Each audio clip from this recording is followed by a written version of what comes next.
ಇನ್ನು ಮಂಗಳೂರಿನಲ್ಲಿ ಹಿಂದೂ ವಿರೋಧ ಚಟುವಟಿಕೆ ಆರೋಪದ ಹಿನ್ನೆಲೆಯಲ್ಲಿ ಇದೀಗ ಪ್ರಮೋದ್ ಮುತಾಲಿಕ್ ಪೊಲೀಸ್ ಮಹಾನಿರ್ದೇಶಕರನ್ನ ಭೇಟಿ ನೀಡಿದ್ದಾರೆ. ಮಂಗಳೂರಿನಲ್ಲಿ ಹಿಂದೂ ವಿರೋಧ ಚಟುವಟಿಕೆ ಆರೋಪದ ಹಿನ್ನೆಲೆಯಲ್ಲಿ ಪೊಲೀಸ್ ಮಹಾನಿರ್ದೇಶಕ ಭೇಟಿ ನೀಡಿರುವ ಪ್ರಮೋದ್ ಮುತಾಲಿಕ್ ಇನ್ನು ಶ್ರೀರಾಮ ಸೇನಾ ಮುಖಂಡ ಪ್ರಮೋದ್ ಮುತಾಲಿಕ್ ಇದೀಗ ಡಿಜಿಐಜಿಪಿ ಡಾಕ್ಟರ್ ಎಂಎ ಸಲೀಂನನ್ನ ಭೇಟಿ ಮಾಡಿದ್ದಾರೆ. ಇನ್ನು ಬೆಂಗಳೂರಿನ ಪೊಲೀಸ್ ಮಹಾನಿರ್ದೇಶಕರ ಕಚೇರಿಗೆ ಭೇಟಿ ಮಾಡಿದ್ದಾರೆ.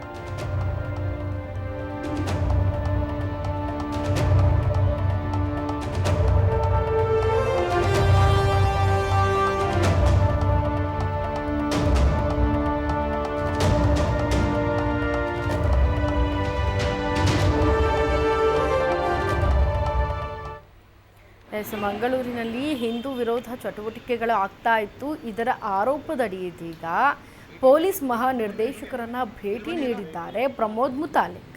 ಶ್ರೀರಾಮ ಸೇನಾ ಮುಖಂಡ ಪ್ರಮೋದ್ ಮುತಾಲಿಕ್ ಅವರು ಡಿಜಿಐಜಿಪಿ ಡಾಕ್ಟರ್ ಎಂಎ ಸಲೀಂ ಅವರನ್ನ ಭೇಟಿ ಮಾಡಿ ಕ್ರಮಕ್ಕೆ ಮನವಿಯನ್ನ ಕೂಡ ಮಾಡಿಕೊಂಡಿದ್ದಾರೆ. ಜೊತೆಗೆ ಬೆಂಗಳೂರಿನ ಪೊಲೀಸ್ ಮಹಾನಿರ್ದೇಶಕರ ಕಚೇರಿಗೂ ಕೂಡ ಭೇಟಿ ಕೊಟ್ಟಿದ್ದಾರೆ.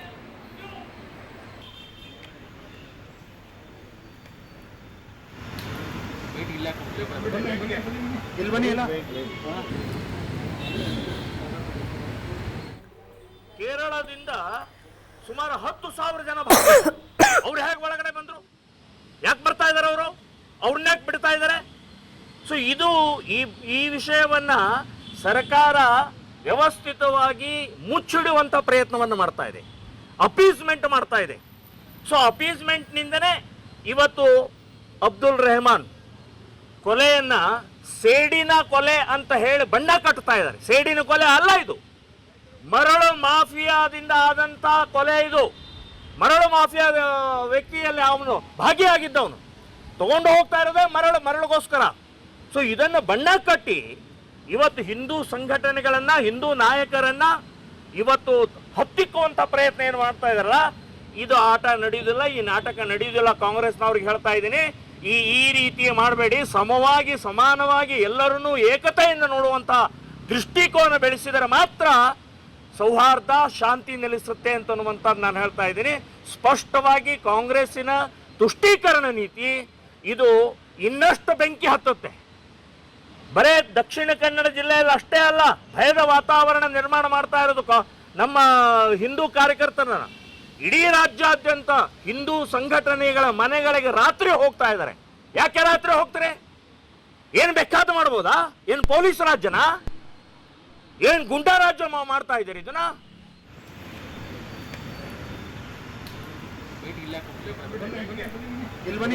ಇದೀಗ ಡಿಜಿಐಜಿಪಿ ಡಾಕ್ಟರ್ ಎಂಎ ಸಲೀಂ ಅವ್ರನ್ನ ಭೇಟಿಯಾದ ಬಳಿಕ ಮುತಾಲಿಕ್ ಕೆಲವೊಂದು ಹೇಳಿಕೆಗಳನ್ನು ಕೊಟ್ಟಿದ್ದಾರೆ.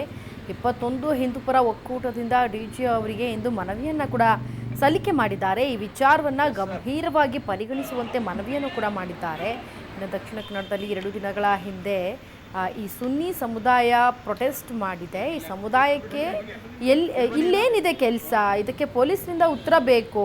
ಇನ್ನು ಕೇರಳದಿಂದ ಕುತಂತ್ರ ನಡೆಯುತ್ತಿದೆ ಅಂತ ಮುತಾಲಿಕ್ ಅವರು ಆರೋಪವನ್ನು ಮಾಡಿದ್ದಾರೆ. ಜೊತೆಗೆ ಲವ್ ಜಿಹಾದ್ನಂತಹ ಕೃತ್ಯಗಳು ಇಂತಹವರಿಂದಲೇ ನಡೀತಾ ಇದೆ. ಈ ಪ್ರತಿಭಟನೆಗೆ ಕೇರಳದಿಂದ 10,000 ಜನ ಭಾಗಿಯಾಗಿದ್ದಾರೆ. ಅವರನ್ನೇ ಅಲ್ಲಿ ಬಿಡಲಾಗಿದೆ. ಇದಕ್ಕೇನ ಸರ್ಕಾರ ಮುಚ್ಚಿಡುತ್ತಿದೆ ಅಂತ ಇದೀಗ ಜೊತೆಗೆ ಅಬ್ದುಲ್ ರೆಹಮಾನ್ ಏನಿದ್ದಾರೆ ಅವರನ್ನು ಈ ಮರಳು ಮಾಫಿಯಾದಿಂದಲೇ ಕೊಲೆ ಮಾಡಲಾಗಿದೆ. ಆದರೆ ಯಾವುದೇ ದ್ವೇಷದ ಹಿನ್ನೆಲೆಯಲ್ಲಿ ಆತನನ್ನು ಕೊಲೆ ಮಾಡಲಾಗಿಲ್ಲ ಅಂತ ಸ್ಪಷ್ಟವಾದ ಮಾಹಿತಿಯನ್ನು ತಿಳಿಸ್ತಾ ಇದ್ದಾರೆ. ಇನ್ನು ಈ ವಿಚಾರದಲ್ಲಿ ಹಿಂದೂ ಕಾರ್ಯಕರ್ತರ ಹತ್ತಿಕ್ಕುವಂತಹ ಕೆಲಸವಾಗ್ತಾ ಇದೆ. ರಾಜ್ಯದಾದ್ಯಂತ ಹಿಂದೂಗಳ ಮನೆಗಳಿಗೆ ಪೊಲೀಸರು ಹೋಗ್ತಿದ್ದಾರೆ. ಈ ಬೆಳವಣಿಗೆಯಿಂದ ರಾಜ್ಯ ಸರ್ಕಾರಕ್ಕೆ ಒಳ್ಳೆಯದಾಗೋದಿಲ್ಲ ಅಂತ ಸದ್ಯಕ್ಕೆ ಪ್ರಮೋದ್ ಮುತಾಲಿಕ್ ಅವರು ಆರೋಪವನ್ನು ಹೊರಹಾಕ್ತಿದ್ದಾರೆ.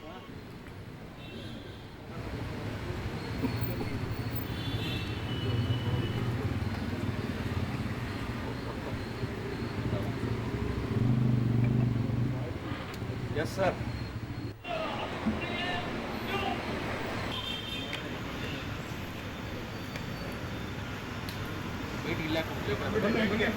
ಇಲ್ಲಿ ಬನ್ನಿ.